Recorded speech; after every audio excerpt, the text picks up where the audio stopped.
In this video, I'm going to be showing you how you can make your Snapchat account private. So once you're on Snapchat, you want to go ahead and tap on your Bitmoji at the top left, and then you want to tap on the gear icon at the top right.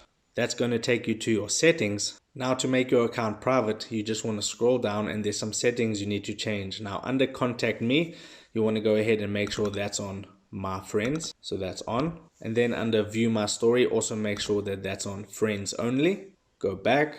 And then See My Location is the next option you want to change. So tap on See My Location. And then you want to make sure that ghost mode is enabled. So in my situation, it's enabled. That's all good to go. So we can go back. And the last option you need to change is the See Me in Quick Add option. Tap on that.